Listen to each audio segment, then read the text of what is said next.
অনেকদিন আগে চাঁপা বন নামে একটি গভীর জঙ্গল ছিল। সেখানে অনেক পাখিরাই একসাথে বাস করত।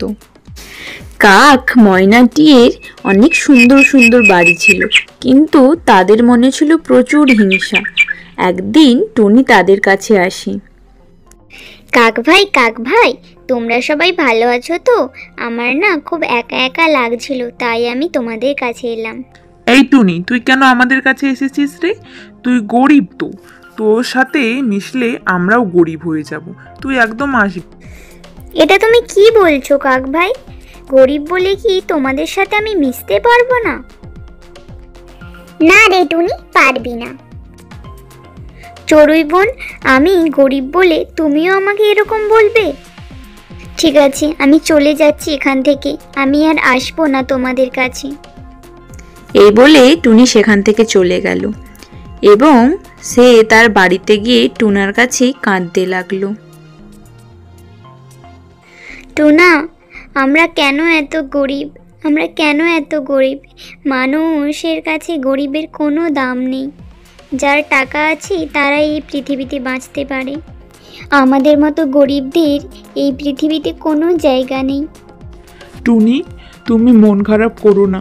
আমি বুঝতে পারছি তোমার সাথে কি হচ্ছে, কিন্তু আমি কি বা করবো? আমি তো চেষ্টা করছি।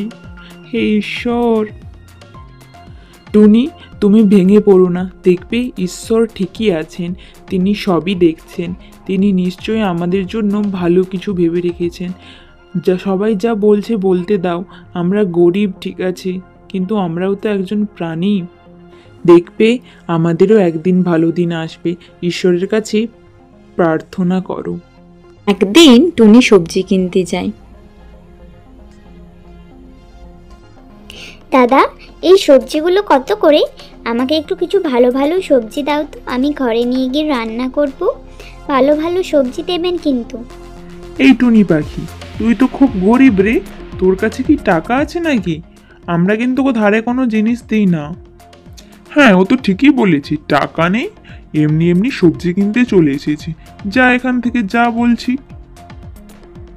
টুনিকে সবজিওয়ালারা অপমান করে সেখান থেকে তাড়িয়ে দেয়। টুনি ঘরে এসে মনের দুঃখে একা একাই কাঁদতে থাকে। সে বুঝতে পারে না সে তার স্বামীকে কি করে সব কথা বলবে। এত অপমান সে আর সহ্য করতে পারে না। তারা ধীরে ধীরে বাইরে বেরোনো অনেক কম করে দিয়েছিল, কারণ তারা যখনই বাইরে বেরোতো তখনই লোক তাদের শুধু অপমানই করত, কারণ তারা গরিব ছিল। তাই তারা বেশিরভাগ সময়টা তাদের ঘরেই থাকতো। টুনা, আমি আর এভাবে থাকতে পারছি না। সব সময় মানুষরা আমাদের কথা শোনায়, আমাদের অপমান করে, কারণ আমরা গরিব বলে। আমি আর এখানে থাকতে চাই না। তুমি ঠিকই বলেছ টুনি, আমরা এখান থেকে দূরে কোথাও চলে যাব। টুনি ও টুনা সেই জঙ্গল ছেড়ে অন্য জায়গায় যেতে লাগলো, কারণ তারা সেই জঙ্গলে আর থাকতে পারছিল না। টুনা দেখো, এই জায়গাটা কিন্তু খুব সুন্দর। এই জায়গাটায় যদি আমরা একটা বাড়ি তৈরি করতে পারি, খুব ভালো হবে কিন্তু। হ্যাঁ টুনি, তুমি ঠিকই বলেছ।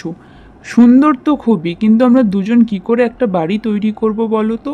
ব্যাপারটা কিন্তু অনেকটাই কঠিন। আমাদেরকে সাহায্য করার মতো কেউ থাকলেই তাহলে আমরা নিশ্চয়ই একটা বাড়ি তৈরি করতে পারবো। তোমরা এই জঙ্গলে কি নতুন? তোমাদেরকে তো এখানে আগে দেখিনি। তোমরা কি এখানে বাড়ি তৈরি করতে চাও?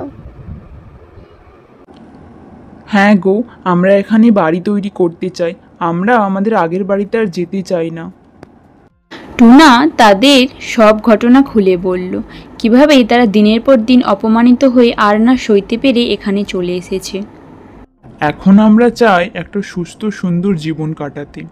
বোন, তুমি আমাদের একটু বাড়ি তৈরি করতে সাহায্য করবে? টিয়া তাদের কথায় রাজি হয়ে গেল এবং তাদেরকে বাড়ি তৈরি করার জন্য সাহায্য করলো। দেখতে দেখতে তারা একটি তরমুজের বাড়ি তৈরি করলো। দেখো দেখো টুনা, আমাদের বাড়িটি কি সুন্দর হয়েছে। হ্যাঁ টুনি, তাই তো দেখছি গো, কি সুন্দর তরমুজের বাড়ি তৈরি হয়েছে। আর আমাদের কোনো ভয় নেই, আমরা এবার এখানে শান্তিতে থাকতে পারবো। টুনি এবং টোনা অন্য জঙ্গলে খুব ভালো দিন কাটাতে লাগলো। তাদের জীবনে আর কোনো কষ্ট রইল না। কিন্তু অন্যদিকে শুরু হলো বিশাল বৃষ্টি। কাকচড়ুইদের বনে শুরু হলো প্রচুর বৃষ্টি। তাদের ঘর প্রায় ভেঙে যায়। অনেক দিন ধরেই বৃষ্টি হচ্ছিল, বৃষ্টি থামছিল না।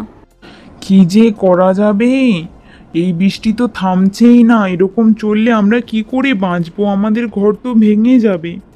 প্রবল বৃষ্টিতে তাদের ঘরগুলি সব ভেঙে যায়। ঠিক তখনই সেদিক দিয়ে টোনা উড়ে যেতে থাকে। তাদের ভাঙা বাড়িগুলি দেখে টোনা ওখানে দাঁড়ায়। এ কি হয়েছে তোমাদের ঘরের? তোমাদের ঘরগুলি সব বৃষ্টিতে ভেঙে গেছে? হ্যাঁ গো টুনা, দেখো না, প্রবল বৃষ্টিতে আমাদের সব ঘর ভেঙে গেছে। আমরা এখন কোথায় থাকবো? আর তোমরা কোথায়? তোমাদেরকে অনেকদিন হলো জঙ্গলে দেখছি না তো। হ্যাঁ গো টুনা ভাই, আমাদের সব ঘর ভেঙে গেছে। আমরা এখন কি করে থাকবো ঈশ্বরই জানে। তোমাদেরকে অনেকদিন হলোই দেখিনি। টুনি কোথায়? টুনি কেমন আছে? টুনি ভালো আছি, কিন্তু আমি তোমাদের একটা কথা বলছি। তোমরা যদি কিছু না মনে করো, তাহলে তোমরা আমাদের বাড়ি গিয়ে থাকতে পারো। আমরা একটা বাড়ি করেছি। তারা সবাই টুনার সাথে যেতে রাজি হয়ে গেল। টুনি, দেখো কারা এসেছে।